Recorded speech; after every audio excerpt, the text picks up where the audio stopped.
J'espère que vous avez entendu l'humour de Haydn. Il défendait aussi beaucoup les musiciens. Peut-être vous connaissez la symphonie des adieux. La symphonie des adieux, ça a été quelque chose qu'il a composé juste pour dire au prince Esterhazy il faudrait donner du repos aux musiciens. Et en fait, la symphonie des adieux, ça porte bien son nom, c'est-à-dire qu'à l'époque, on jouait en plus avec bougie.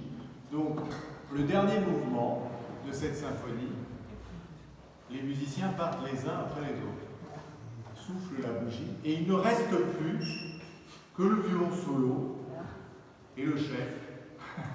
Et le violon solo s'en va, il ne reste plus que le chef. Et c'était juste pour dire au prince Esterhazy, il faudrait du repos là maintenant. Ça a fonctionné, ils ont eu des vacances. Donc vous voyez, avec l'humour, il s'en est sorti, il a eu des revendications pour ses musiciens. Alors là, on va passer en 1801 avec l'autre, parce que quand même là, on vous joue quand même les trois, ce qu'on a appelé la trinité de la musique classique, c'est-à-dire Mozart, Haydn et Beethoven. Et voilà notre ami Beethoven qui arrive à grands pas. Alors, là, on va vous interpréter l'opus 18, numéro 4, c'est ça, c'est le numéro 4, parce qu'il y en a un c'est 3, l'autre c'est 4, c'est 4. Donc, opus 18, numéro 4. Beethoven va écrire 16 quatuors qui vont être vraiment un tournant dans la musique dite classique.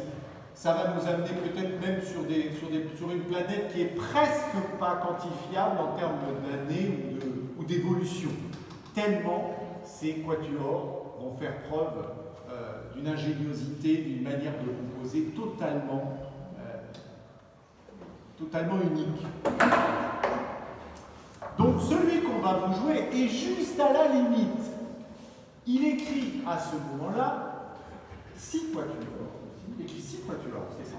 Il écrit 6 quatuors et celui qu'on va vous jouer, le numéro 3 de cet opus 18, est celui qui regarde le plus vers la musique classique. C'est le dernier. Alors, pour la petite histoire, ce quatuor a eu un succès phénoménal quand il est sorti. Le public et les critiques ont trouvé ça absolument formidable. Alors c'était très bien, il y en a qu'un qui n'était pas content du tout, c'était Beethoven. Beethoven, lui, trouvait ça vraiment pas normal, qu'on trouve ça extraordinaire, ce quatuor. Il en a même parlé, paraît-il, en des mots pas tout à fait corrects. Je ne les ai pas lus, mais il paraît qu'il ne fallait pas les lire.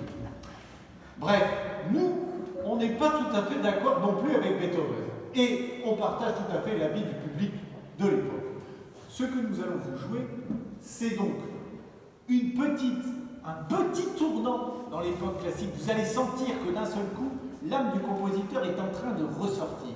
Il y a la révolution qui est passée par là, et qu'on sent, il y a une revendication là, qui est là.